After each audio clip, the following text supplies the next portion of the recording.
இந்த டிஃபனை மட்டும் பசங்களுக்கு செஞ்சு கொடுத்து பாருங்களேன். ரொம்ப விரும்பி சாப்பிடுவாங்க. 2 சாப்பிடுற இடத்துல கட்டாயமா 3, 4 சாப்பிடுவாங்க. அவ்வளோ டேஸ்டியான ஒரு டிஃபன். இந்த டிஃபன் பார்த்தீங்கன்னா, நீங்க வந்து ஈவினிங் டைம்ல ஸ்நாக்கா கூட செஞ்சு குடுக்கலாம். ரொம்ப அருமையா இருக்குங்க. இது வந்து 2டே 2 பொருள் தான் தேவை. ரவை, கொஞ்சமா உளுந்து அவ்வளோதான் தேவை. சூப்பரா இருக்கும். நிச்சயமா ட்ரை பண்ணி பாருங்க. இது வந்து டின்னர், பிரேக்ஃபாஸ்ட், ஸ்நாக்ஸ் எப்படி வேணாலும் நீங்க குடுக்கலாம் பசங்களுக்கு. பெரியவங்க கூட இது ரொம்பவே விரும்பி சாப்பிடலாம். இப்ப வாங்க எப்படி செய்றதுன்னு பார்க்கலாம். இதில வந்து 1 கப் உளுந்து எடுத்து நான் 2 மணி நேரத்துக்கு முன்னாடியே ஊற வச்சு வச்சிருக்கேன். பாருங்க எவ்வளோ சூப்பரா ஊறி வந்திருக்குன்னு. நான் வந்து மெஷரிங் கப்பால தான் அளந்திருக்கேன். கரெக்ட்டா 1 கப் எடுத்திருக்கேன். இப்ப இத வந்து தண்ணி வடிகட்டிட்டு மிக்ஸி ஜாருக்கு மாத்திக்கலாம். நான் எடுத்திருக்கிற அளவுக்கு வந்து மொத்தமா எனக்கு 8 தோசை கிடைச்சது. அதுக்கு உங்களுக்கு எவ்வளவு தேவையோ அதுக்கு தகுந்த மாதிரி நீங்க எடுத்துக்கங்க. இப்போ அதே கப்பால 1 கப் வந்து பன்சி ரவை நான் சேர்த்துக்கிறேன். இது வந்து கோதுமை ரவை இல்லைங்க. அதேபோல சாதாரணமா நம்ம உப்புமா செய்வோம்ல அந்த ரவையும் இல்ல. இது பன்சி ரவை. பார்க்கறதுக்கு இது போல ஒரு மாரி எல்லோ கலர்ல இருக்கும். டேஸ்ட் ரொம்ப சூப்பரா இருக்கும். இது இருந்தா சேர்த்துக்கங்க. அப்படி இல்ல அப்படின்னா, நீங்க சாதாரணமா உப்புமாவுக்குலாம் நம்ம யூஸ் பண்ணுவோம் பாருங்க வெள்ள ரவை. அது கூட நீங்க 1 கப் சேர்த்துக்கலாம். 2க்குமே டேஸ்ட்டும் ரொம்ப வித்தியாசமா இருக்கும். இதோட டேஸ்ட்டும் நல்லாயிருக்கும். அதோட டேஸ்ட்டும் நல்லாயிருக்கும். இப்போ ரவை சேர்த்ததுக்கு அப்புறம் தண்ணி சேர்த்துட்டு இதை தோசை மாவு பதத்துக்கு அரைச்சிட்டு வந்துருங்க. ரவையை வந்து நான் ஊற வைக்கல. நீங்க ஊற வச்சு அரைக்கிறதா இருந்தா கூட நீங்க அரைச்சிக்கலாம். ஒரு 5லேருந்து 10 நிமிஷம் ஊற வச்சுட்டு உளுந்து கூட சேர்த்துட்டு நீங்க நைஸா அரைச்சிக்கலாம். இப்போ அரைச்சிட்டு வந்த மாவை பவுலுக்கு சேர்த்துட்டு கொஞ்சமா நான் தண்ணி சேர்த்துக்கிறேன். மாவு திக்கா இருக்கிறதுனால. இப்போ விஸ்க வச்சு இதை நல்லா கட்டி இல்லாம கரைச்சி விட்டுக்கோங்க. கரெக்டா தோசை மாவு பதத்துக்கு மிக்ஸ் பண்ணிக்கோங்க. இப்ப பார்த்தீங்கன்னா, நான் நல்லா கலந்துட்டேன். இந்த மாதிரி நல்லா கலந்து விட்டதுக்கு அப்புறம், இந்த மாவை மூடி சேர்த்துட்டு ஒரு 5 நிமிஷத்துக்கு மட்டும் ஊற வச்சிருங்க. ரவை கொஞ்ச நேரத்துக்கு நல்லா ஊறி வரட்டும். நீங்க ஏற்கனவே ஊற வச்சு அரைச்சீங்கன்னா, மறுபடியும் ஊற வைக்க தேவையில்ல. இப்போ நல்லா ஊறி வந்துருச்சு.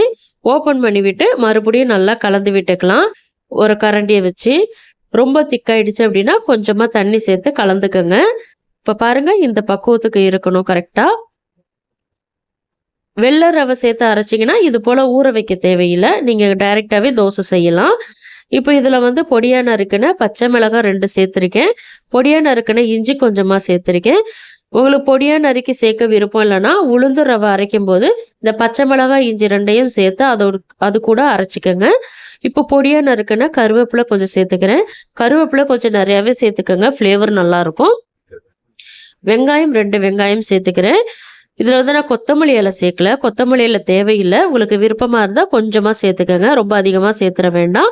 இப்போ உப்பு சேர்த்துக்கலாம். இந்த மாவுக்கு தேவையான அளவு உப்பு சேர்த்துட்டு 1 டீஸ்பூன் வந்து சீரகம் சேர்த்துக்கோங்க. சீரகம் வந்து கட்டாயமாக சேர்த்துக்கோங்க. ரொம்ப ஃப்ளேவராக இருக்கும். டேஸ்ட் ரொம்ப சூப்பராக இருக்கும். இப்போ நல்லா கலந்து விட்டுக்கலாம். நமக்கு தேவையான பொருள்கள் இவ்வளவு தான். ரொம்ப கம்மியான பொருள்கள் தான். இது எல்லாமே வீட்டில் எப்பொழுதுமே இருக்கக்கூடிய பொருள்கள் தான். அதனால ரொம்ப ஈஸியாக இதை செஞ்சு முடிச்சிடலாம். காலையில் பிரேக்ஃபாஸ்ட்டுக்கு நீங்கள் செய்யலாம். பிரேக்ஃபாஸ்ட்டுக்கு செய்கிறதா இருந்தால் நீங்கள் நைட்டே உளுந்த ஊற வச்சிருங்க. ரொம்ப ஈஸியாக இருக்கும். இப்போ மாவு ரெடி ஆயிடுச்சு. நம்ம தோசை ஊற்றிக்கலாம். இது போல் ஒரு குழியான கடாய் எடுத்துக்கோங்க. அப்படி இல்லைன்னா நீங்கள் தோசைக்கல்ல கூட தாராளமாக செஞ்சுக்கலாம். இதில் கொஞ்சமாக எண்ணெய் சேர்த்துக்கோங்க. எண்ணெய் நல்லா சூடானதுக்கப்புறம் கொஞ்சம் கடுகு சேர்த்துக்கோங்க. கடுகு நல்லா பொரிஞ்சதுக்கு அப்புறம் கொஞ்சமா வெள்ளை எள்ளு சேர்த்துக்கோங்க. வெள்ளை எள்ளு இருந்தா சேர்த்துக்கோங்க. இல்லைன்னா ஸ்கிப் பண்ணிடுங்க. ஒன்றும் பிரச்சனை இல்லை. இப்போ பொடியா நறுக்குன கருவேப்பிலை கொஞ்சமா சேர்த்துட்டு இதுல 2 குழிக்கரண்டி நிறைய மாவு சேர்த்துக்கோங்க. மாவு சேர்த்ததுக்கு அப்புறம் எதுவுமே செய்ய வேண்டாம். அப்படியே விட்டுருங்க. விட்டுட்டு மூடி சேர்த்துட்டு ஒரு 5 நிமிஷத்துக்கு லோ ஃப்ளேம்ல குக் பண்ணணும். மீடியம் ஃப்ளேம்லயோ ஹை ஃப்ளேம்லயோ வைக்கக்கூடாது. லோ ஃப்ளேமில் வச்சாதான் உங்களுக்கு உள்ளார வரைக்கும் நல்லா வெந்து வரும்.